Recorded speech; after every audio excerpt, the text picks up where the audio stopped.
আমি যখন ১২ ক্লাসে ফেল হলাম, আমার বাবা আমার জন্য একজন শিক্ষক নিযুক্ত করলেন। তিনি যখন থেকে প্রতি সপ্তাহে আমাকে বাড়িতে পড়াতে আসা শুরু করলেন, তখন থেকেই আমার মায়ের আচরণে কিছু পরিবর্তন দেখতে পেলাম, যা আমাকে ভাবিয়ে তুলছিল। শিক্ষক প্রায় কোনো না কোনো অজুহাতে ঘরের বাইরে যেতেন। একদিন আমি আমার মাকে এবং শিক্ষকের দিকে নজর রাখছিলাম। আমার স্যার আমার মায়ের ঘরে ছিল। তারা অনেক হাসাহাসি করে কথা বলছিল। তারপর যা দেখলাম তাতে অবাক হয়ে গেলাম। একদিন যখন মা কাজের জন্য বাইরে গিয়েছিলেন, আমি বাড়িতে তখন একা ছিলাম। আমি টিউশনের জন্য প্রস্তুতি নিচ্ছিলাম।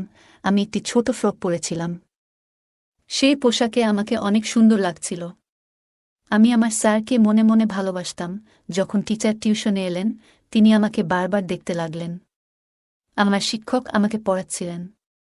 হঠাৎ তিনি কিছু সময়ের জন্য আমাকে লক্ষ্য করে তাকালেন, তারপর মৃদু হাসি দিয়ে বললেন, তুমি তো অনেক সুন্দর।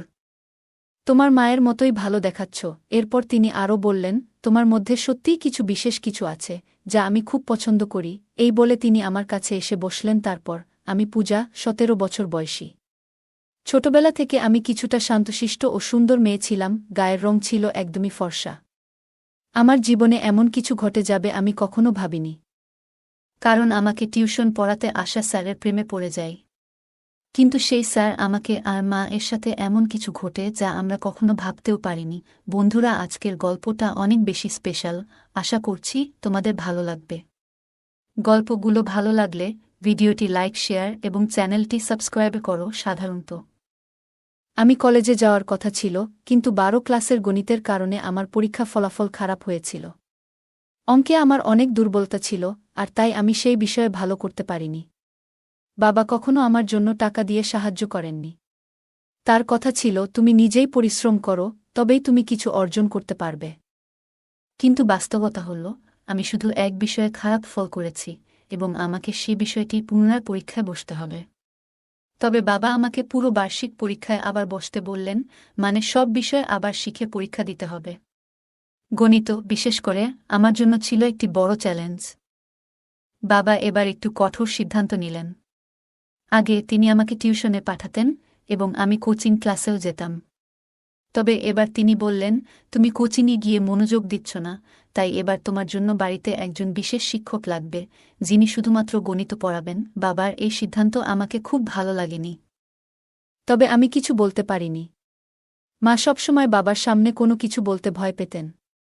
এরপর নতুন শিক্ষককে সাহায্য নিয়ে আমি আবার মন দিয়ে পড়াশোনা শুরু করলাম। বিশেষ করে গণিতের প্রতি আমার মনোযোগ আরও বাড়ানোর চেষ্টা করলাম। আমি বাবার সিদ্ধান্তকে সঠিক মনে করতে লাগলাম। কয়েক দিনের মধ্যে আমার পড়াশোনা ও টিউশন শুরু হল। এটি ছিল টিউশনের প্রথম দিন। স্কুল থেকে দুপুর ১২টার দিকে বাড়ি ফিরলাম এবং মা আমাকে বললেন ১টার মধ্যে সবকিছু গুছিয়ে নিতে। কারণ ২টায় আমার টিউশন শিক্ষক আসবেন। সেদিন প্রথমবার আমি শিক্ষকের সাথে দেখা করলাম। তিনি প্রায় ৩০ বছরেরও কম বয়সী একজন যুবক। মা তাকে একটু জল দিলেন এবং তিনি জল পান করার সময় কিছুটা লজ্জিত মনে হচ্ছিলেন। সম্ভবত আমি তার প্রথম ছাত্রী ছিলাম। আমি চাইছিলাম যে আমি গণিত ভালোভাবে শিখি। প্রথম দিন শিক্ষক খুব বেশি চাপ দেননি, তাই আমি একটু স্বস্তি পেলাম। তবে শিক্ষককে দেখে মনে হয়েছিল তিনি খুবই পেশাদার এবং কিছুটা লাজুক প্রকৃতির মানুষ ছিলেন। কিছু দিন ভালোভাবেই কাটল। শিক্ষকের পাঠদান সংগঠিত ছিল, কিন্তু গণিত এখনও আমার কাছে অস্পষ্ট ছিল।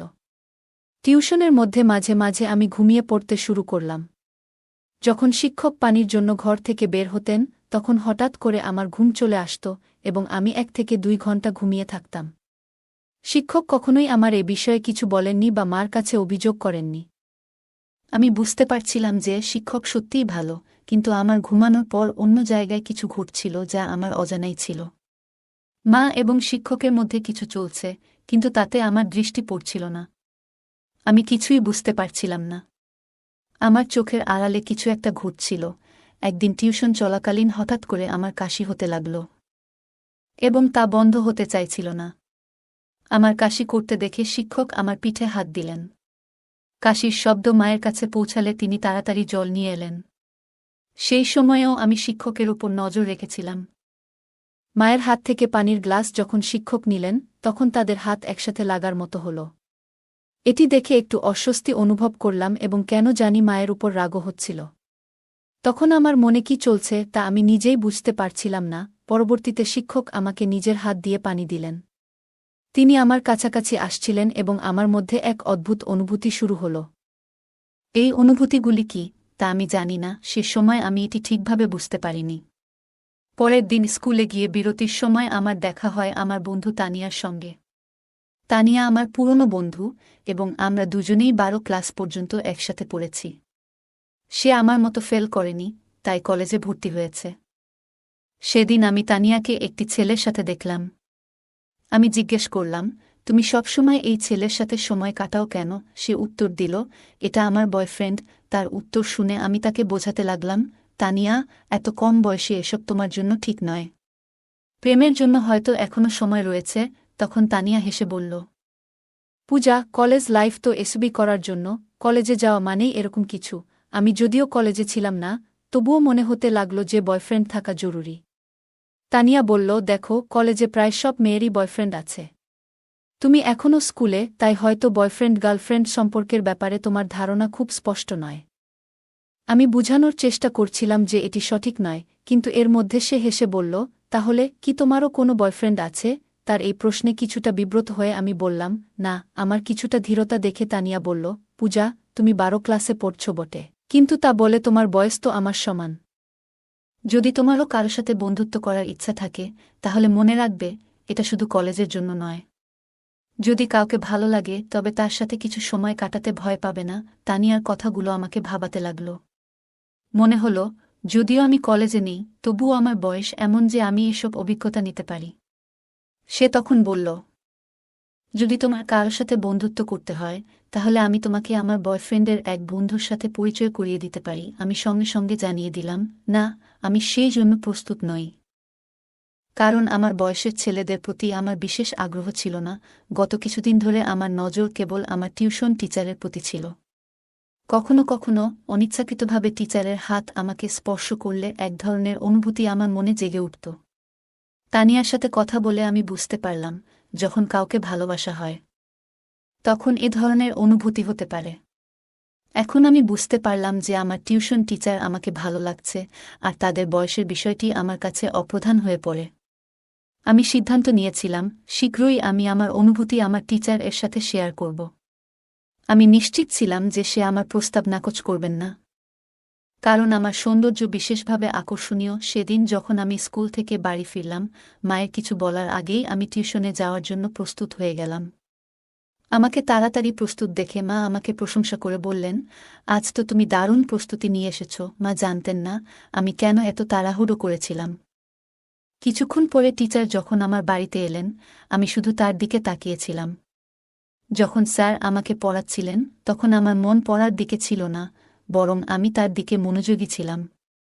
হঠাৎ তার দৃষ্টি আমার দিকে পড়লে আমি তৎক্ষণাৎ অন্যদিকে তাকিয়ে গেলাম। টিচার বললেন, আমি একটু পানি পান করতে যাচ্ছি। তুমি এই প্রশ্নটা সমাধান করো। আমি মাথা নেড়ে সম্মতি জানালাম, কিন্তু আমার মন পড়ার উপর ছিল না, বরং আমার ক্রাশের দিকে। আমি তাকে মনে মনে ভালোবাসতে শুরু করছিলাম। কিন্তু আমি জানি না এই কথাটা তাকে জানাবো কিভাবে। কিছু সময় পর আমি আবার বিশ্রাম নিতে যাচ্ছিলাম। আমার খুব ঘুম পাচ্ছিল, কিন্তু নিজেকে জাগিয়ে রাখলাম।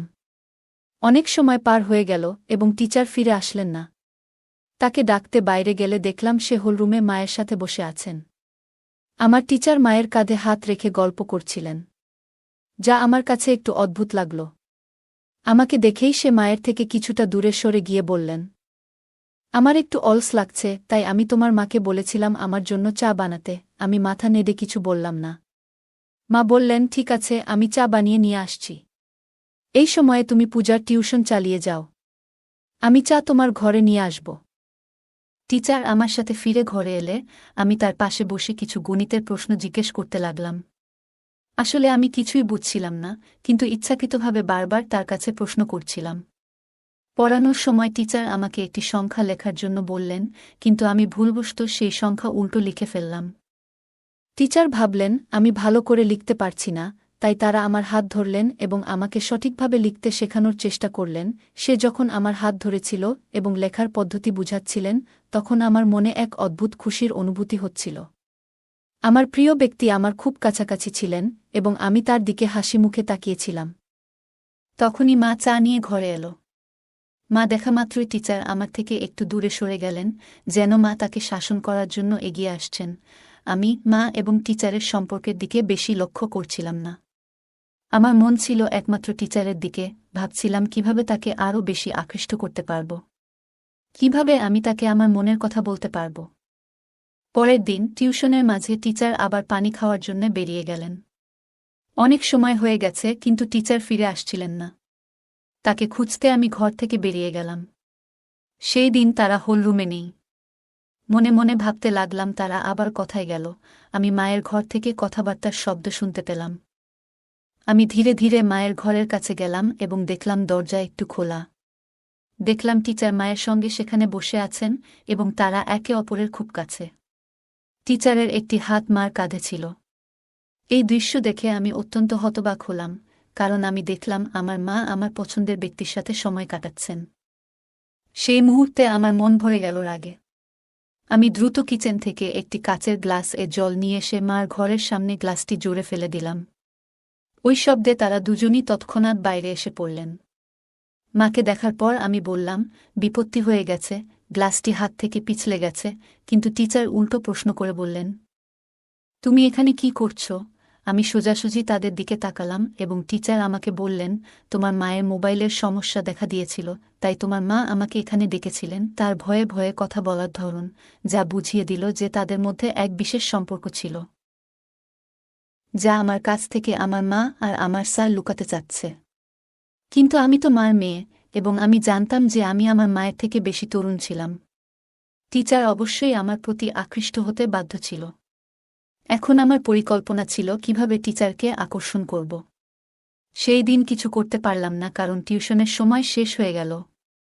কিন্তু আগামী দিনে আমি নিশ্চয়ই কিছু করার চেষ্টা করব। একদিন যখন আমি টিউশনের জন্য প্রস্তুতি নিচ্ছিলাম, আমি একটি ছোট ফ্রক পরেছিলাম। সেই পোশাকে আমাকে অনেক সুন্দর লাগছিল, আর আমি একটু হালকা করে সেজেছিলাম। যখন টিচার টিউশনে এলেন, তিনি আমাকে বারবার দেখতে লাগলেন। পড়াশোনা শুরু হলে কথার মধ্যে আমি তার হাত আমার পায়ের কাছে রাখলাম। এরপর বেশ কিছু সময় ধরে টিচার তার হাত আমার পায়ের কাছ থেকে সরালেন না। এতে বুঝতে পারছিলাম যে তিনি ক্রমশ আমার প্রতি আকৃষ্ট হচ্ছেন। সেদিন সময় কেটে গেল, কিন্তু প্রতিদিনের মতো টিচার পানি খেতে বা অন্য কোনো কারণে ঘর থেকে বেরিয়ে যাননি। বরং তিনি আমাকে হাত ধরে পড়াতে লাগলেন এবং মাঝে মধ্যে আমার দিকে তাকাচ্ছিলেন।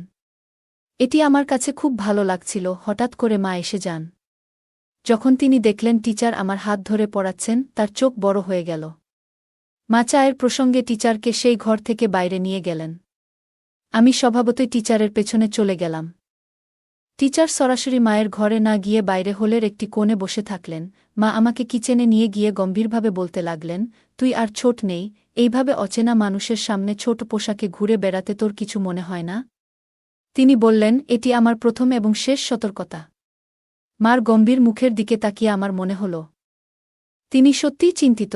আমি চেষ্টা করছিলাম যেন তিনি সতী সাবিত্রী যেভাবে থাকেন, কিন্তু তার বিয়ে হয়ে গেলেও তিনি একজন যুবকের সাথে সময় কাটাচ্ছেন। আমি তখন এমন পোশাক পরেছিলাম যা মায়ের কাছে অশালীন লেগেছিল। যখন আমি কিছু বলতে যাচ্ছিলাম, ঠিক তখনই বাইরে থেকে বাবা ডাকলেন। সেদিন বাবা আগে বাড়ি এসেছিলেন। বাবার ডাক শোনার পর মা এক গ্লাস জল নিয়ে বাইরে চলে গেলেন। সেদিন রাতের ঘটনাগুলি আর কেউ জানত না। ঘুমানোর আগে আমি মায়ের কাছে ক্ষমা চাইলাম এবং বললাম, মা, আমি ভবিষ্যতে স্যারের সামনে এমন কিছু করব না। পরের দিন টিউশনের সময় আসার আগে মা বাজারে যাওয়ার জন্য বেরিয়ে গেলেন। আমি রাতের ক্ষমা চাওয়ার মাধ্যমে মায়ের বিশ্বাস অর্জন করতে চেয়েছিলাম যে আমি আর স্যারের সামনে এমন আচরণ করব না। সাধারণত রবিবারে বাজার হয় এবং মা সবসময় বাজারে যেতেন। আমি ভাবলাম, যদি মা আমার এবং স্যারের মধ্যে কিছু সন্দেহ করেন তবে তিনি বাজারে যাবেন না। তাই আমি আগে থেকেই তাকে সঠিকভাবে বোঝানোর চেষ্টা করলাম, যাতে তার মনে সন্দেহ দূর হয় আর যেন বাজারে চলে যান। মা বাজারে চলে যাওয়ার পর আমি এবং স্যার বাড়িতে একা ছিলাম। তখন অচিরেই টিচার আমার হাত ধরে আমাকে গণিত পড়াতে শুরু করলেন। তিনি বললেন, আমি জানি তুমি ইচ্ছা করে গণিতে ভুল লিখছিলে, যাতে আমি তোমার হাত ধরতে পারি। তার কথা শুনে আমি হাসতে লাগলাম। তারপর তিনি বললেন, পূজা, তুমি খুব সুন্দর। কি তোমার ধারণা আমি তোমার দিকে নজর দিইনি? তিনি বললেন, আমি তোমাকে একটা কথা বলতে চাই, তুমি তোমার বয়সের তুলনায় অনেক বেশি সুন্দর। এটি সেই সময় যখন প্রেমের কথা বলার জন্য প্রস্তুত হওয়া উচিত। তবে তুমি কেন নিজেকে আটকে রেখেছ? স্যারের কথাগুলো শুনে আমি হাসি চাপতে পারলাম না, কারণ যেটা আমি চাইছিলাম সেটাই তার মুখ থেকে বেরিয়ে এলো। স্যার বললেন, আমি তোমার প্রতি ভালোবাসা অনুভব করি। তিনি আমাকে আলতো করে হাত ধরলেন। আমি জিজ্ঞেস করলাম, স্যার, কি সত্যিই আপনি আমার প্রতি প্রেম অনুভব করেন? আমিও আপনাকে ভালোবাসি। কিন্তু একটা প্রশ্ন আছে, আপনি কেন প্রতিদিন কোনো না কোনো বাহানা তৈরি করে মায়ের ঘরে যান? আপনাদের মধ্যে কি কোনো সম্পর্ক আছে? আমার প্রশ্ন শুনে স্যার হাসলেন এবং বললেন, পূজা, তুমি কি মনে করো আমি তোমার মার প্রতি আকৃষ্ট? একদম নয়। আমি তো প্রথম থেকেই তোমার প্রতি নজর রেখেছিলাম। আমি দেখতে পেয়েছিলাম যে তুমি আমাকে ভালোবাসো কিনা। কিন্তু তোমার মায়ের কারণে আমি আমাদের সম্পর্কটি গোপন রাখতে চেয়েছিলাম, যাতে তিনি সন্দেহ না করেন। আমি ভয় পেয়েছিলাম যে যদি আমি তোমার সামনে আমার অনুভূতির প্রকাশ করি, তাহলে তুমি বিপর্যস্ত হয়ে যাবে, এ কারণে কিছু বলিনি। পরে ধীরে ধীরে তিনি আমার কাছে আসতে শুরু করেন এবং আমাদের মধ্যে প্রেমের সম্পর্ক গড়ে উঠতে থাকে। হঠাৎ করে আমার ঘরের দরজা জোরে খুলে যায় এবং সেখানে মা চলে আসেন। তাকে দেখে আমি একটু অবাক হলাম, কিন্তু একই সঙ্গে জানতাম যে আমি কোনো ভুল করছি না। আমি শুধু একজন বন্ধুর সাথে সময় কাটাচ্ছি। মা আমার কাছাকাছি এসে স্যারকে দূরে সরিয়ে দিলেন এবং বললেন, ভালো হয়েছে, আমি যদি মোবাইলের দিকে নজর না দিতাম, তাহলে হয়তো তোমার এবং এই মানুষের সত্য আমার সামনে এসে যেত না। ব্যাগে মোবাইল না থাকার কারণে আমাকে আবার বাড়িতে ফিরতে হলো। প্রিয়া, এত কম বয়সে তোমার। আমি জানি আমি গতকালই তোমাকে সতর্ক করেছিলাম, কিন্তু আজকে তুমি আবার সেই অবস্থায় পৌঁছে গেছ। স্যার মার সামনে আমাকে ভুল প্রমাণিত করার চেষ্টা করছেন। স্যার মাকে বললেন, বেশ কিছু দিন ধরে তোমার মেয়ে বেশ কিছু অদ্ভুত কাজ করছে। আজকে সে নিজেই আমার সঙ্গে এই বিষয়গুলো নিয়ে আলোচনা করতে এসেছে। মাকে বলতে দেখার পর আমি বাধা দিলাম এবং বললাম, মা, এই লোকটির কথায় বিশ্বাস করো না। আমি তোমার শপিং ব্যাগে থেকে তোমার মোবাইল বের করেছিলাম, যাতে তুমি অর্ধেক পথে ফিরে এসে সত্যটা জানতে পারো। এটি আমি ইচ্ছাকৃতভাবে করেছি, যাতে তুমি বুঝতে পারো এই ব্যক্তির আসল চেহারা কি। আমি বললাম, এই টিউশন শিক্ষক আমাদের বাড়ির 2 মহিলার সঙ্গে এক ধরনের অসৎ ব্যবহার করছে। তুমি তার প্রেমে পড়তে পারো, কিন্তু আমি না। আমি কয়েকবার তোমাদের দুজনকে একসঙ্গে দেখেছি। তাই আমি এই সব ঘটনাকে সাজিয়েছি, যাতে তোমার কাছে এই লোকটির সত্যি মুখোশ খুলে দিতে পারি। যখন স্যার পড়াতে আসেন, ঠিক তখন আমি মায়ের মোবাইলে ভিডিও রেকর্ডিং শুরু করে দিই এবং সেটি ঘরের এক কোণে রাখি। যে কোনো কিছু তিনি মায়ের সম্পর্কে বলতেন, সবকিছু সেই মোবাইলে রেকর্ড হয়ে গিয়েছিল। যখন মা সেই ভিডিওটি দেখলেন, তিনি বুঝতে পারলেন যে স্যার তাদের সাথে প্রতারণা করছেন। মা সেই নালায়েককে পুলিশে দেওয়ার হুমকি দিলে তিনি সেখান থেকে পালিয়ে গেলেন। এরপর মা বললেন, পূজা, আমি অনেক ভুল করেছি, আমি জানি। কিন্তু আমি কি করব? তোমার বাবা আমাকে তেমন সময় দেন না। যেদিন তোমার টিউশন শিক্ষক বাড়িতে এসেছিল, সেদিন থেকেই তার সাথে আমার কথা বলা শুরু হয়। তখন আমি মনে করেছিলাম সে আমার মন বুঝতে শুরু করেছে। তার মিষ্টি কথায় আমি এমনভাবে আবদ্ধ হয়ে পড়েছিলাম যে তার স্বার্থপর প্রেমকে আমি সত্যিকারের মনে করতে শুরু করেছিলাম। আমি তো এতটাই তার প্রেমে মজেছিলাম যে তোমার কথা পর্যন্ত ভুলে গিয়েছিলাম। মা আরও বললেন, আমি সেই নালায়েকের সাথে বিয়ে করার কথা ভাবছিলাম, কিন্তু জানতাম না যে তার তোমার প্রতি এমনই ঘৃণ্য দৃষ্টি রয়েছে। সে আমার সাথে প্রেমের নাটক করে, কিন্তু তোমার সাথেও সময় কাটানোর চেষ্টা করছিল, এটি আমি বুঝতে পারিনি। তোমার বাবা সব কিছু করেন, যখন আমি যা কিছু চাই তা দেন, কিন্তু শুধু অর্থ দিয়ে একটি সম্পর্ক চলে না। ভালোবাসা ও মতবিনিময়ও প্রয়োজন। কিন্তু আমাদের মধ্যে তো এসব কিছুই ছিল না। এই কারণে যখন আমাকে অন্য একজনের কাছ থেকে একটু ভালোবাসা পেলাম, আমি তাতেই গা ভাসিয়ে দিলাম। আমি সত্যি খুব বড় একটি ভুল করেছি। মা যে ভুল বুঝতে পেরেছিলেন। আমিও স্যারের প্রেমে পাগল হয়ে পড়ছিলাম। কারণ আমার বন্ধুরা, তানিয়া, আমাকে নেতিবাচক বিষয়গুলো সম্পর্কে ভালোভাবে শিক্ষা দিয়েছিল। তানিয়া আমাকে প্রেমের প্রকৃতি সম্পর্কে জানিয়েছিল। কিছুদিন পর সে আমাকে তার ব্রেকআপের গল্প শুনিয়েছিল, যেখানে তার আগে প্রেমিক মিষ্টি কথাবার্তার মাধ্যমে তার কাছে নেতিবাচক আচরণ করেছে এবং পরে সমস্ত সম্পর্ক ছিন্ন করে ফেলে। যে মেয়ে আমাকে প্রেমের অর্থ বোঝালো, সেই মেয়ে আমাকে প্রেম এবং প্রতারণার মধ্যে পার্থক্য বোঝাতে সাহায্য করেছিল। তানিয়া যা জানিয়েছিল তা শুনে আমি সতর্ক হয়ে উঠলাম, এবং এই কারণে আমি মা এবং নিজেকে ওই নালাজুক টিউটরের নজর থেকে রক্ষা করতে পারলাম। ওই ঘটনায় মা আমার সঙ্গে প্রতিজ্ঞা করেছিলেন যে তিনি আর কাউকেই তার অনুভূতি শেয়ার করবেন না। আমিও ঠিক করেছি যে আমি কাউকে অপ্রয়োজনীয় বিষয়গুলোতে জড়িয়ে পড়ব না। আমি মনোযোগ দিয়ে পড়াশোনা করব এবং বাবার স্বপ্ন পূরণ করব। প্রিয় বন্ধুরা, এটা মনে রাখা জরুরি যে জীবনের একজন সঙ্গীর ভালোবাসা কেবল অর্থের উপর নির্ভর করে না। সময় মতো সঙ্গীকে সময় দেওয়া এবং তাদের অনুভূতিগুলো বোঝা জীবনের একটি মৌলিক প্রয়োজন। প্রত্যেক সঙ্গীকে এটি বুঝতে হবে, নইলে যদি হঠাৎ কোনো তৃতীয় ব্যক্তির সামনে আপনার অনুভূতি প্রকাশ করেন, তাহলে ওই ব্যক্তি এটি সুবর্ণ সুযোগ হিসেবে নিতে পারে। ভালোবাসা পাওয়ার জন্য কিছু কথা বলাটা গুরুত্বপূর্ণ, কিন্তু এটি কোনো যুদ্ধ নয়, বরং সঙ্গীর প্রতি সত্যিকারের ভালোবাসা। যে কোনো পরিস্থিতিতেই ভালোবাসা তাদের কাছেই প্রকাশ করতে হয়। জীবনে অনেক সময় আমরা সহজে মানুষের কথায় বিশ্বাস করে ফেলি, কিন্তু গুরুত্বপূর্ণ যে আমরা সব সময় সতর্ক থাকতে পারি।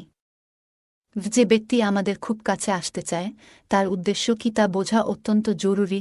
ভালোবাসা শুধু মিষ্টি কথায় বা বাহ্যিক আচরণে নয়, বরং এটি ভিত্তি করে একে অপরের প্রতি বিশ্বাস, শ্রদ্ধা এবং আন্তরিকতার ওপর।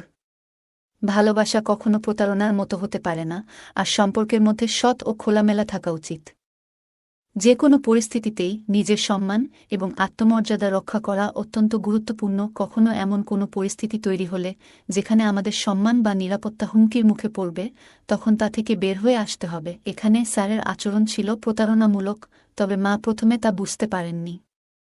গল্পটি আমাদের শেখায় প্রেম এবং সম্পর্কের মধ্যে স্পষ্ট পার্থক্য থাকা উচিত। ভালোবাসা কখনো কারো দুর্বলতা বা অপব্যবহার করে না, তা একে অপরের সম্মান ও সহযোগিতায় ভিত্তি করে গড়ে ওঠে। কখনো যদি কোনো সম্পর্কের মধ্যে একপাক্ষিক বা একতরফা কিছু ঘটে, তবে সেটি প্রেম নয়, বরং প্রতারণা। গল্পের শেষে মা ও পূজা একসঙ্গে সিদ্ধান্ত নিয়েছিল যে তারা আর কাউকেই নিজেদের জীবনে সময় দিতে বা তাদের অনুভূতিতে জায়গা দিতে চাইবে না, যারা তাদের নিরাপত্তা বা মনের শান্তিকে ক্ষতিগ্রস্ত করতে পারে। এই সিদ্ধান্ত তাদের জীবনে ইতিবাচক পরিবর্তন আনতে সাহায্য করেছিল। নেতিবাচক পরিস্থিতি থেকেই মানুষ অনেক কিছু শিখে এবং তার থেকে উপযুক্ত সিদ্ধান্ত নিয়ে নিজেদের জীবনকে সুন্দর করে তুলতে পারে। বন্ধুরা, যদি এই গল্পটি ভালো লেগে থাকে, তাহলে দয়া করে ভিডিওটি লাইক করুন এবং আমাদের চ্যানেলটি সাবস্ক্রাইব করুন। পাশে থাকা বেল আইকনটি প্রেস করুন, যাতে করে আমরা যখনই নতুন ভিডিও আপলোড করি, তার নোটিফিকেশন সবার আগে আপনার কাছে পৌঁছে যায়। ধন্যবাদ, দেখা হবে আমাদের পরবর্তী ভিডিওতে। প্রতিদিন রাতে আমার দেবরের ঘর থেকে বিভিন্ন আবেগপূর্ণ আওয়াজ শোনা যেত। সেই আওয়াজগুলো শুনে আমার মনেও এক অদ্ভুত কৌতূহল সৃষ্টি হতো। একদিন কৌতূহল সামলাতে না পেরে আমি তাদের ঘরের জানালার কাছে গিয়ে সবকিছু দেখতে শুরু করলাম। সেই মুহূর্তে যা দেখলাম তাতে আমার মন অবাক হয়ে গিয়েছিল। তখন দেবরকে দেখে আমার হৃদয়েও এক অদ্ভুত অস্থিরতা সৃষ্টি হয়েছিল। সেই অভিজ্ঞতা আমাকে ভীষণভাবে নাড়া দিয়েছিল। এখনও সেই মুহূর্ত আমার মনের গভীরে জায়গা করে আছে এবং তা আমি সহজে ভুলতে পারছি না। সবকিছু দেখে আমার আবেগকে নিয়ন্ত্রণ করা খুব কঠিন হয়ে গিয়েছিল। তখন আমি একটি সিদ্ধান্ত নেই। সেদিন বাড়িতে অন্য কেউ ছিল না। রাতে আমি ভাবির বিশেষ পোশাক পরে দেবরের ঘরে চলে যাই। তারপর রাত গভীর হলে দেবর আমাকে তার হ্যালো বন্ধুরা, আমার নাম প্রিয়া। আমি দেখতে খুবই সাধারণ হলেও আমার জীবন একটু অন্যরকম। আমি একটি মধ্যবিত্ত পরিবারে জন্মেছি। ছোটবেলায় গ্রামে থাকতাম, যেখানে মানুষজন নিজেদের জীবনের নানা ঘটনা খুব খোলামেলাভাবে বলত। তখন আমার বয়স ছিল মাত্র 17 বছর। আমাদের মহল্লার মহিলারা নিজেদের জীবনের গল্প বলতে ভালোবাসত। এইসব গল্প শুনতে শুনতে আমার জীবনের পথও বদলে গিয়েছিল। তবে সেই রাতটি ছিল আমার জীবনের এক নতুন অধ্যায়ের সূচনা। আমি ছোট থেকেই কিছু বিষয় নিয়ে অনেক প্রশ্ন করতাম। আমাদের পাড়ার মহিলারা নিজেদের ব্যক্তিগত জীবনের বিষয়গুলো নিয়ে এমন খোলামেলা কথা বলত যে তা শুনলে আমার খুব অস্বস্তি হতো। আমি ভাবতাম, স্বামী স্ত্রীর মধ্যে যা কিছু হয় তা তো একান্ত ব্যক্তিগত, এগুলো নিয়ে এত আলোচনা করার কি প্রয়োজন? এই ধরনের কথা শুনে আমি প্রায়ই সেখান থেকে সরে যেতাম। আমাদের পরিবারে আমরা 4 জন ছিলাম, আমি, আমার মা বাবা এবং বড় ভাই। আমার ভাইয়ের বিয়ে হয়েছিল ঠিক 1 বছর আগে। আমার ভাবি ছিলেন খুব ভালো মনের মানুষ, কিন্তু তাকে কখনো নিজের ব্যক্তিগত বিষয় নিয়ে প্রকাশ্যে আলোচনা করতে দেখিনি। আমি নিজেও শিক্ষিত ছিলাম এবং সবসময় ভাবতাম কিছু বিষয় ব্যক্তিগত রাখা উচিত। এরপর সময় কেটে গেল এবং একদিন আমার বাবা আমার জন্য একজন পাত্র ঠিক করলেন। পাত্র ছিলেন আমাদের গ্রামেরই একজন। নাম ঈশান। তিনি শিক্ষিত ছিলেন এবং শহরে একটি কোম্পানিতে চাকরি করতেন। ঈশানের পরিবারে তার মা এবং ছোট ভাই ছিলেন। তার ছোট ভাই কৃষিকাজ করতেন এবং কুস্তি লড়তে পছন্দ করতেন। আমার বাবার সিদ্ধান্তে আমার বিয়ে ঠিক হলেও আমাকে পাত্রকে দেখার অনুমতি দেওয়া হয়নি। আমি এতে খুব চিন্তিত ছিলাম, কিন্তু বাবার কথার বাইরে যাওয়া সম্ভব ছিল না। 1 মাসের মধ্যেই আমাদের বিয়ে সম্পন্ন হয়। বিয়ের দিন পর্যন্ত আমি আমার স্বামীকে দেখিনি। বিয়ের পর শ্বশুরবাড়ি গিয়ে দেখি পুরনো একটি ইটের বাড়ি, যার মধ্যে একটি ছোট উঠোন আর 4টি ঘর ছিল। সেই বাড়িতে একটিমাত্র বাথরুম ছিল। বিয়ের প্রথম দিনগুলোর সেই স্মৃতি এখনও আমার মনে খুব স্পষ্ট। জীবনের এই পরিবর্তন আমাকে এক নতুন অধ্যায় নিয়ে গিয়েছিল। আমার বিয়ে হয়ে গেছে এবং আমি এখন নতুন বাড়িতে আছি। বাড়িটি ছিল খুব সাধারণ, যেখানে একটি মাত্র বাথরুম ছিল যা সবাই ব্যবহার করত। যদিও শুরুতে সবকিছু অস্বস্তিকর মনে হচ্ছিল, আমি মেনে নিয়েছিলাম যে এখন থেকে এটাই আমার নতুন জীবন। পুরো দিনটি নানা কাজে কেটে গেল। রাতে যখন সময় এগিয়ে এলো, আমি আমার ঘরে বসেছিলাম। আজ ছিল আমার বিয়ের প্রথম রাত, আর আমি আমার স্বামী ঈশানের জন্য অপেক্ষা করছিলাম।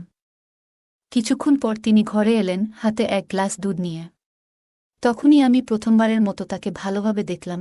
ঈশান দেখতে খুব সাধারণ ছিলেন, পাতলা গড়ন এবং একটু দুর্বল বলে মনে হচ্ছিল। প্রথমে আমি একটু হতবাক হয়েছিলাম, কারণ আমি তার সম্পর্কে বেশি কিছু জানতাম না।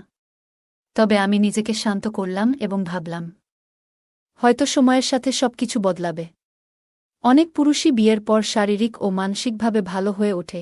ঈশান আমার কাছে এসে বসে বললেন, প্রিয়া, তুমি আমার জীবনের সবচেয়ে সুন্দর উপহার। তোমার মতো জীবনসঙ্গী পাওয়ার স্বপ্ন আমি দীর্ঘদিন ধরে দেখেছি। আজ সেটা পূরণ হল। তিনি আমার দিকে দুধের গ্লাস বাড়িয়ে দিয়ে বললেন, এটা পান করো। আমি একটু লজ্জা পেয়ে বললাম, আপনি আগে খান, তারপর আমি খাব। তিনি হেসে গ্লাস থেকে 1 চুমুক নিলেন এবং তারপর আমাকে দিলেন। সেই মুহূর্তে আমার মনে হল, এই নতুন জীবনে আমি ধীরে ধীরে মানিয়ে নেব। ঈশান প্রথমেই দুধের গ্লাস থেকে 1 চুমুক নিলেন, তারপর আমার দিকে এগিয়ে দিলেন। আমি বাকি দুধ পান করলাম। তার এই আচরণে আমার মনে ভালো লাগার অনুভূতি জন্ম নিল। তখন তার ব্যবহার আমাকে সত্যিই মুগ্ধ করেছিল। কিছুক্ষণ পর ঈশান আমার হাত ধরে আমাকে কাছে টেনে নিলেন। আমার মনে এক অদ্ভুত উত্তেজনায় ভরে উঠেছিল। কিন্তু আচমকা তিনি নিজেকে দূরে সরিয়ে নিয়ে ঘুমানোর জন্য শুয়ে পড়লেন। আমি খুবই বিভ্রান্ত হয়ে পড়লাম। আজ ছিল আমাদের বিয়ের প্রথম রাত এবং আমি এই রাতকে বিশেষভাবে মনে রাখার মতো করে কাটানোর স্বপ্ন দেখেছিলাম। কিন্তু সেই স্বপ্ন মুহূর্তেই ভেঙে গিয়েছিল। আমি বিছানায় শুয়ে রইলাম আর চিন্তা করতে লাগলাম। কিছুক্ষণ পর দেখলাম ঈশান গভীর ঘুমে তলিয়ে গেছেন। আমি তখন নিজেকে শান্ত রাখার চেষ্টা করলাম, তবে মনকে স্থির করতে পারছিলাম না। কখন যে ঘুমিয়ে পড়েছিলাম তা বুঝতে পারিনি। সকালে ঘুম ভাঙতেই দেখলাম সূর্যের আলো ঘর ভরে গেছে। আমি উঠে বাথরুমে গিয়ে ফ্রেশ হলাম। তারপর বাইরে এসে দেখি আমার ছোট ভাবি বাসন মাজছেন। আমি তার পাশে গিয়ে সাহায্য করতে লাগলাম। ভাবি মুচকি হেসে বললেন, প্রিয়া ভাবি, কাল রাতে কেমন কাটল? নিশ্চয়ই খুব আনন্দময় ছিল, তাই না? জার্জিকে বেশি বিরক্ত তো করেনি, বলেই তিনি হাসতে লাগলেন। তার কথা শুনে আমি এক মুহূর্তে নির্বাক হয়ে গেলাম। কি উত্তর দেব তা ভেবে পেলাম না। আমার ভাবির কথাগুলো শুনে মনে একটু অস্বস্তি হচ্ছিল, কিন্তু আমি তার কোনো উত্তর দিলাম না, বরং তার সঙ্গে হেসে হেসে কথা চালিয়ে যেতে থাকলাম। তখন আমি ভাবিকে জিজ্ঞাসা করলাম, তোমার বিয়ে আগে কিভাবে হলো? ঈশান ভাই তো মুবিন ভাইয়ের থেকে বড়, তাই না? ভাবি একটু হাসি দিয়ে বললেন, জার্জি বিয়ের বিষয়ে একেবারেই আগ্রহী ছিলেন না। শাশুড়ির জোরাজুরিতে তার বিয়ে হয়েছিল। তার কথা শুনে আমি একটু থমকে গেলাম। কথাগুলো শুনে মনে হলো যেন আমার স্বামীর মধ্যে কিছু অভাব রয়েছে। কিন্তু আমি কোনো মন্তব্য করলাম না। আমরা তখন বাসন মাজছিলাম এবং এর পাশাপাশি গল্প করছিলাম। এমন সময় ভাবির ছোট ছেলের কান্নার শব্দ ভেসে এলো। তিনি তাড়াতাড়ি বললেন, প্রিয়া ভাবি, এই বাসনগুলো তুমি একটু দেখে নিও। আমি ছেলেকে সামলে আসি, এই বলে তিনি ছেলের দিকে চলে গেলেন। আমি একা বসে থেকে কাজ করতে লাগলাম আর ভাবছিলাম নতুন সংসারের প্রতিটি দিন হয়তো আমাকে এমন অজানা গল্পের মুখোমুখি করবে। বাড়ির কাজগুলো ধীরে ধীরে শিখে নিচ্ছিলাম। একদিন সকালে বাথরুম থেকে ফিরে রান্নাঘরে গেলাম। সেখানে দেখি শাশুড়ি সবজি কেটে নিচ্ছেন। আমাকে দেখে তিনি বললেন, বুমা, সবজি তো কেটে দিয়েছি, এবার তুমি সবার জন্য চা বানিয়ে দাও। আমি তাড়াতাড়ি চা বানিয়ে সবার হাতে তুলে দিলাম। এরপর ভাবির সঙ্গে রান্নায় সাহায্য করতে শুরু করলাম। এভাবেই 10 দিন কেটে গেল। তবে প্রতিদিন রাতে আমি একই হতাশার মুখোমুখি হতাম। আমার স্বামীকে আমি জিজ্ঞাসা করতাম, তুমি কেন এমন করছ? কেন আমাকে সময় দিচ্ছ না? কিন্তু তিনি কোনো উত্তর দিতেন না। মুখ ফিরিয়ে শুয়ে পড়তেন। আমি অনেক চেষ্টা করতাম নিজেকে সামলে রাখার। আমার মনের ভেতর যন্ত্রণা বাড়তে থাকলেও কাউকে কিছু বলার সাহস করতাম না। কিছুদিন পর আমার স্বামী শহরে তার কাজের জন্য চলে গেলেন। আমি তাকে থামানোর চেষ্টা করিনি।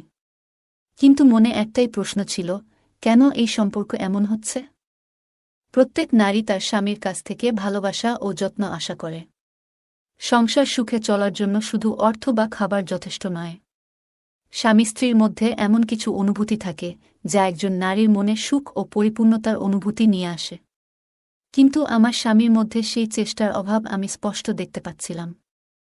আমি চুপচাপ সময় কাটিয়ে দিলাম আর মনে মনে ভাবলাম, হয়তো সময়ের সাথে সবকিছু ঠিক হয়ে যাবে। বিয়ে করার পর প্রত্যেক মেয়ে ভাবে তার নতুন সংসার তার জীবনের সবচেয়ে সুখময় অধ্যায় হবে।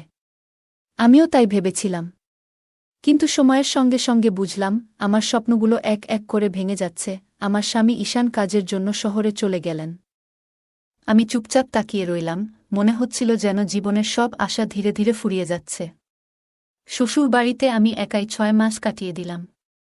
এই 6 মাসে আমার স্বামী মাত্র 10 দিনের জন্য বাড়ি এসেছিলেন, তাও যেন তার মধ্যে কোনো আগ্রহ ছিল না। আমার মন ভেঙে যাচ্ছিল, কিন্তু কাউকে কিছু বলতে পারিনি। নিজেকে শান্ত রাখার চেষ্টা করছিলাম। তবে এ সময় এক বিষয় খুব খারাপ লাগত। আমার ছোট ভাবিকে দেখে আমার মনে ঈর্ষা হতো। তার স্বামী একজন পরিশ্রমী কৃষক এবং শারীরিকভাবে খুবই শক্তিশালী। তাদের দাম্পত্য জীবন সুখে ভরা ছিল। একদিন আমি শাশুড়িকে বললাম, মা, আমি একবার আমার বাপের বাড়ি যেতে চাই। তিনি অনুমতি দিলেন। পরদিন সকালে আমার দেবর আমাকে বাপের বাড়ি পৌঁছে দিয়ে নিজে আবার ফিরে গেলেন। বাপের বাড়িতে পৌঁছানোর পর মা ও ভাবি আমার কাছে জানতে চাইলেন, শ্বশুরবাড়ি কেমন? তোমার সেখানে সময় ভালো কাটছে তো? আমি চুপ করে রইলাম। কি বলবো বুঝতে পারছিলাম না। আমার মনের কষ্ট কাউকে বোঝাতে পারছিলাম না। বাপের বাড়িতে গিয়ে সবাই যখন আমার শ্বশুরবাড়ির খোঁজ খবর নিতে লাগল, আমি মুখে হাসি রেখে বললাম, সব ঠিক আছে, কিন্তু যার ঠিক থাকার কথা সেই ঠিক নেই। এ কথা কারো সঙ্গে বলার সাহস হয়নি। আমি জানতাম এ কথা বললে সবাই কেবল হাসবে। ধীরে ধীরে আমি বাপের বাড়ির মহিলাদের সঙ্গে বসতে শুরু করলাম। তারা নিজেদের জীবনের নানা অভিজ্ঞতা, বিশেষত স্বামী স্ত্রীর সম্পর্কের বিষয়ে খোলাখুলি কথা বলত। আমি তাদের কথা মন দিয়ে শুনতাম, কিন্তু কিছুই বলতাম না। আমার তো বলার মতো কিছুই ছিল না। ওই মহিলারা এমনভাবে তাদের গল্প বলত, যেন সবকিছুই খুব স্বাভাবিক। তাদের কথায় আমার মন কখনো দোলা দিয়ে উঠত, কখনো সইতে না পেরে ব্যথিত হতো। আমি ভাবতাম, ইস, আমার স্বামী যদি আমাকে এভাবে ভালোবাসত। কিন্তু বাস্তবতা ছিল ভিন্ন। আমার মনের ভেতরে যে পরিবর্তন হচ্ছিল তা আমি নিজেও টের পাচ্ছিলাম। বাপের বাড়িতে কাটানো 1 মাসে তাদের কথাগুলো আমার মনে গেঁথে গিয়েছিল। আমি অনুভব করছিলাম, আমিও আমার স্বামীর সঙ্গে এক সুন্দর সম্পর্ক চাই, যেখানে ভালোবাসা ও অনুভূতির গভীরতা থাকবে। হঠাৎ একদিন আমার দেবর এসে বলল, চলুন, আপনাকে শ্বশুরবাড়ি নিয়ে যেতে হবে। মা বাবা আনন্দের সঙ্গে আমাকে বিদায় দিলেন। আমি আবার আমার শ্বশুরবাড়ি ফিরে এলাম। কিন্তু ফিরে দেখলাম আমার স্বামী তখনও শহরে। বাড়িতে ফিরে আসি, মনটা একটু বিষণ্ণ ছিল। তখন গরমকাল চলছিল এবং এই গরমে ঘরে ঘুমানোর সময়ও তাপমাত্রা অসহ্য লাগছিল। এক রাতে, রাত প্রায় 1টার দিকে, বাথরুমে যাওয়ার জন্য আমি ঘুম থেকে উঠি। দেবরের ঘরের পাশ দিয়ে যাওয়ার সময় আমি একটা অদ্ভুত আওয়াজ শুনতে পাই। প্রথমে কিছুই বুঝতে পারছিলাম না, কেন এমন শব্দ হচ্ছে। আমার কৌতূহল বাড়তে থাকে এবং আমি তাদের ঘরের জানালার পাশে গিয়ে একটু উকি দেই। ঘরে হালকা আলো জ্বলছিল, পাখা চলছিল এবং জানালাগুলো খুলে রাখা ছিল তীব্র গরমের কারণে। যে দৃশ্য দেখলাম তা আমার মনের গভীরে একটা ঝড় তুলে দিল। আমি ভেতরে থেকে অবাক হয়ে ভাবছিলাম, কিভাবে এমন একটা দৃশ্য আমাকে প্রভাবিত করতে পারে। নিজের ভেতরে ভীষণ অপরাধবোধ কাজ করছিল, যেন আমি এমন কিছু দেখেছি যা আমার দেখা উচিত ছিল না। আমি সঙ্গে সঙ্গে সেখান থেকে সরে আসি, বাথরুমে যাই এবং তারপর আমার ঘরে ফিরে এসে শুয়ে পড়ি, কিন্তু আমার চোখে আর ঘুম নেই। বিছানায় শুয়ে শুয়ে আমি শুধু ভাবছিলাম, কেন আমি এমন অনুভব করছি। আমার মনকে বারবার বোঝানোর চেষ্টা করছিলাম যে এই ভাবনাগুলো ঠিক নয়। এভাবেই ধীরে ধীরে আমার জীবনের প্রতিদিনের গল্প এগিয়ে যেতে থাকে। এমন ঘটনা প্রায় ঘটছিল। তার কিছুদিন পর আবার আমি সেই একই ঘটনার সম্মুখীন হই। সন্ধ্যার গরম আবহাওয়ায় বাড়ি ভেতরে থাকলেও ঘুমাতে অসুবিধা হচ্ছিল। এক রাতে ঘুম ভেঙে আমি বাইরে এসে বাগানের পাশ দিয়ে হাঁটছিলাম। হঠাৎ একটি ঘরের কাছ থেকে অদ্ভুত শব্দ শুনতে পাই। আমি বুঝতে পারছিলাম না যে এটি কী কারণে হচ্ছে। কৌতূহলী হয়ে আমি জানালার দিকে এগিয়ে যাই। জানালা থেকে ভেতরে উকি দিয়ে দেখি ঘরে হালকা আলো জ্বলছিল এবং পাখা চলছিল। দৃশ্যটি দেখে আমি অবাক হয়ে যাই। দৃশ্যটি আমার মনের গভীরে এক অদ্ভুত অনুভূতি সৃষ্টি করে। আমি দ্রুত সেখান থেকে সরে আসি এবং নিজের ঘরে ফিরে যাই। সকাল হলে আমি আমার ছোট ভাবিকে দেখি একটু অস্বাভাবিকভাবে হাঁটছেন। আমি তার দিকে তাকিয়ে হেসে বললাম, কি ব্যাপার? মনে হচ্ছে শরীরটা ভালো নেই। তিনি লজ্জা পেয়ে বললেন, হ্যাঁ, বোন, একটু কোমরে ব্যথা হচ্ছে। আমি মজা করে বললাম, দেখি, তোমার স্বামী যেন তোমাকে একটু বেশিই ভালোবাসে। তিনি লজ্জায় মৃদু হেসে বললেন, বুঝলে দিদি, আমার স্বামী দিনভর মাঠে কাজ করে এত পরিশ্রম করেও রাতে আমাকে সময় দেয়। আমি বলি, এত ক্লান্তি নিয়ে বিশ্রাম নাও। কিন্তু সে বলে, তোমাকে ভালোবাসা ছাড়া আমার দিন শেষ হয় না। এখন আমি কি করি বলো? তার এই কথা শুনে আমার মনে এক ধরনের ঈর্ষা কাজ করল। তবে নিজের আবেগগুলো চেপে রেখে আমি তাকে সান্ত্বনা দিলাম। সেই দিনই তার মায়ের বাড়ি থেকে ফোন এলো। তার মা অসুস্থ, ফলে তাকে সেখানে যাওয়ার জন্য প্রস্তুতি নিতে হল। পরের দিন সকালে আমার ছোট ভাবি তার মায়ের বাড়ি যাওয়ার জন্য প্রস্তুতি নিচ্ছিলেন। যাওয়ার সময় তিনি আমাকে বললেন, দিদি, তোমার দেওর আজ সন্ধ্যায় ফিরে আসবে। দয়া করে রাতের জন্য তার জন্য দুধ গরম করে দিয়ে দিও। আমাকে 1 মাস মায়ের কাছে থাকতে হবে।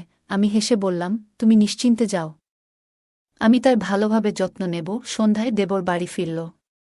রাতের খাবার শেষে সবাই যার যার ঘরে চলে গেল।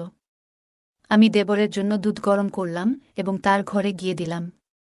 ঘরে ঢুকে দেখি হালকা আলো জ্বলছে আর সে বিছানায় শুয়ে আছে। আমি দুধের গ্লাসটা টেবিলের উপর রেখে বাইরে চলে এলাম। ঘরে ফিরে এসে মনটা অস্থির হয়ে উঠল। সেই মুহূর্তে দেখা দৃশ্য এবং নিজের অনুভূতিগুলো মনের গভীরে ছাপ ফেলে দিল। আমি ভাবছিলাম, কেন এমন অনুভূতি হচ্ছে। আমার স্বামীর প্রতি ভালোবাসা থাকা সত্ত্বেও তার সঙ্গে কিছু অভাব বোধ করছিলাম। আমি নিজের আবেগগুলো সামলানোর চেষ্টা করছিলাম, কিন্তু মন বারবার বলে উঠছিল, তোমার জীবনের কিছু সিদ্ধান্ত হয়তো ভুল ছিল। তবে আমি জানতাম, নিজের পরিবার ও নীতিবোধের কথা ভেবে আমাকে এই চিন্তাগুলো থেকে মুক্ত হতে হবে। আমার দেবরের প্রতি এমন অনুভূতির কারণে আমি নিজের কাছে অপরাধবোধে ভুগছিলাম। সিদ্ধান্ত নিলাম, এই চিন্তাগুলো থেকে মুক্তি পেতে আমাকে আরও বেশি শক্ত হতে হবে এবং নিজের পরিবারের প্রতি দায়িত্ব পালন করতে হবে। সেদিন সন্ধ্যায় আমি গভীর চিন্তায় ডুবেছিলাম। আমার স্বামীর প্রতি আমার সমস্ত ভালোবাসা থাকা সত্ত্বেও আমি কোনোদিন তার কাছ থেকে সেই মানসিক শান্তি পাইনি। মনকে বোঝাতে চেষ্টা করেছিলাম, কিন্তু তৃষ্ণা যেন দিন দিন বাড়ছিল। একদিন পরিস্থিতি এমন হলো যে আমার স্বামীর অনুপস্থিতিতে বাড়িতে শুধু আমি আর আমার দেবর ছিলাম। এক গভীর রাতে হঠাৎ করে একটি নতুন ভাবনা মাথায় এলো। আমি ভেবেছিলাম, যদি দেবরকে আমার দুঃখের কথা খুলে বলি। অনেক ভেবেচিন্তে আমি তার সাথে কথা বলার সিদ্ধান্ত নিলাম। রাতে আমি আমার ঘরে বসেছিলাম। সাহস সঞ্চয় করে আমি দেবরের ঘরে গেলাম। সে প্রথমে হতবাক হয়ে গেল। আমি তাকে বুঝিয়ে বললাম যে কতটা একাকিত্বে ভুগছি। দেবর শান্তভাবে আমার কথা শুনল। কিছুক্ষণ পরে সে আমাকে সান্ত্বনা দিতে শুরু করল। সেই রাত ছিল অন্যরকম। কথোপকথনের মধ্য দিয়ে আমরা একে অপরকে বুঝতে শুরু করলাম। ধীরে ধীরে আমাদের মধ্যে একটি অদ্ভুত অনুভূতি কাজ করতে লাগল। কিন্তু সেই মুহূর্তেই আমার মনের মধ্যে দ্বিধা জন্মাল। এটা কি ঠিক হলো? পরবর্তী দিনগুলোতে আমি অনুভব করলাম, আমার ভেতরে এক ধরনের অপরাধবোধ কাজ করছে। তার মধ্যেই একদিন রাতে যখন আমি দেবরের ঘর থেকে বের হচ্ছিলাম, তখন আমার শাশুড়ি আমাকে দেখে ফেললেন। তিনি আমাকে কিছু বলেননি, কিন্তু তার চোখের সন্দেহের আভাস স্পষ্ট ছিল। পরদিন তিনি সরাসরি আমাকে প্রশ্ন করলেন, তুমি এত রাতে দেবরের ঘরে কেন যাও? আমি তার প্রশ্নের জবাব দিতে পারছিলাম না, কিন্তু তিনি আমাকে বকাঝকা শুরু করলেন। শেষ পর্যন্ত আমি বললাম, মা, আপনি জানেন যে আপনার বড় ছেলে আমাকে কোনোদিন সঠিক ভালোবাসা দিতে পারেনি। আমি এই সম্পর্কের প্রতি বিশ্বস্ত থাকার চেষ্টা করেছি, কিন্তু আমি একা থাকতে থাকতে ক্লান্ত হয়ে পড়েছি। আমার কথা শুনে তিনি কিছুক্ষণ চুপ থাকলেন। তারপর বললেন, আমি তোমার কথা বুঝতে পারছি, কিন্তু এমন কোনো কাজ করো না যা আমাদের পরিবারের মানসম্মান নষ্ট করে। আমার বিয়ের পর থেকেই আমি একটি অনিশ্চয়তায় বসবাস করতে শুরু করি। স্বামীর প্রতি ভালোবাসা থাকা সত্ত্বেও আমি কোনোদিনই সেই আত্মিক ও মানসিক শান্তি পাইনি। স্বামী সবসময় নিজের কাজে ব্যস্ত থাকতেন, আর আমার প্রতি তার কোনো দায়িত্ববোধের প্রকাশ ছিল না। একদিন আমি আমার শাশুড়ির সঙ্গে আমার এই অসন্তুষ্টির কথা শেয়ার করলাম। আমি বললাম, মা, আপনি হয়তো জানেন না, কিন্তু আমি এই বিয়েতে মানসিক শান্তি পাইনি। একজন নারী তার জীবনে যতটুকু আশা করে আমি ততটুকু পাইনি। আপনি কি জানেন আমি কতটা একাকিত্বে ভুগছি? আমার কথা শুনে শাশুড়ি চুপ হয়ে গেলেন। তিনি বললেন, আমি ভেবেছিলাম সময়ের সাথে সবকিছু ঠিক হয়ে যাবে, কিন্তু এখন মনে হচ্ছে তোমার কষ্ট অনেক গভীর। আমি বুঝতে পারিনি যে তোমার এই পরিস্থিতি এতটা গুরুতর। এরপর কয়েকদিন ধরে শাশুড়ি আর আমার মধ্যে কোনো কথা হয়নি। হঠাৎ একদিন তিনি আমার স্বামীকে ফোন করে সবকিছু জানালেন। স্বামী প্রথমে কিছুই বলল না, কিন্তু তার চোখে মুখে লজ্জার ছাপ স্পষ্ট ছিল। সেই রাতে আমি সিদ্ধান্ত নিলাম যে এই সম্পর্ক থেকে বেরিয়ে আসব। পরদিন সকালে আমি আমার ব্যাগ গুছিয়ে নিজের বাড়ি ফিরে এলাম। বাড়িতে পৌঁছে আমি আমার মনের সব কথা আমার মা এবং বড় ভাবির কাছে বললাম। তারা আমার দুঃখ শুনে খুবই মর্মাহত হলেন। ভাবি শাশুড়িকে ফোন করে আমার পরিস্থিতি নিয়ে কথা বললেন এবং তাদের সিদ্ধান্তের সমালোচনা করলেন। এরপর আমার পরিবার সিদ্ধান্ত নিল যে আমার জন্য একটি নতুন জীবন শুরু করা উচিত।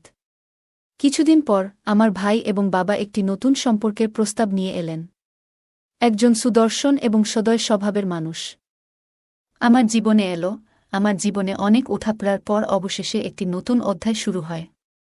আমার বিয়ে হয়েছিল একজন দয়ালু এবং দায়িত্বশীল মানুষ, আমনের সঙ্গে। আমনের প্রথম স্ত্রী 6 মাস আগে এক মর্মান্তিক দুর্ঘটনায় মারা যান। তার পরিবারে তার মা-বাবা এবং ছোট একটি বোন ছিল, যে খুবই মিষ্টি স্বভাবের। আমার বিয়ের 15 দিনের মাথায় আমি নতুন শ্বশুরবাড়িতে প্রবেশ করি। আমন একজন সৎ এবং প্রতিষ্ঠিত মানুষ। তিনি তার অফিসে উচ্চপদে কাজ করেন। তার ভালোবাসা এবং যত্নে আমার মনে শান্তি আসতে শুরু করে। আমার শ্বশুরবাড়ির মানুষগুলোও আমাকে খুব স্নেহ করতেন। ধীরে ধীরে আমার পুরনো জীবনের দুঃখগুলোকে ভুলে গিয়ে আমি নতুন জীবনে মেতে উঠি। আমার স্বামী আমার প্রতি সবসময় যত্নশীল ছিলেন এবং আমাকে সেই ভালোবাসা দিয়েছিলেন যা একজন স্ত্রী তার স্বামীর কাছ থেকে আশা করে। আমিও তাকে পুরো মন থেকে ভালোবাসতে শুরু করি। জীবনের নতুন অধ্যায়ে এসে আমি উপলব্ধি করলাম, যখন জীবনে প্রকৃত ভালোবাসা এবং সঠিক দিক নির্দেশনা থাকে, তখন কোনো ভুল পথে হাঁটার প্রয়োজন হয় না। আমি সুখের জীবন কাটাতে শুরু করলাম এবং আমার ভেতরের সমস্ত হতাশাকে পেছনে ফেলে দিলাম। মানুষের জীবনে প্রতিটি স্বপ্ন পূরণের জন্য সঠিক সময় এবং সুযোগ দরকার।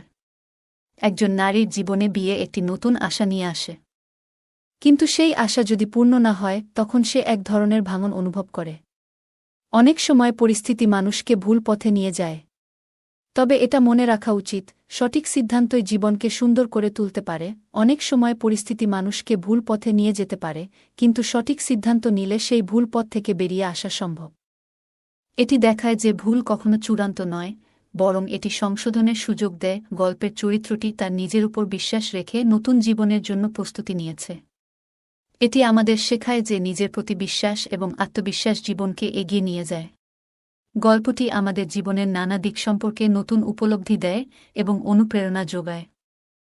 এটি দেখায় যে সঠিক দৃষ্টিভঙ্গি এবং দৃঢ় মনোবল থাকলে যে কোনো চ্যালেঞ্জকে জয় করা সম্ভব। বন্ধুরা, এই ছিল আমাদের আজকের গল্প।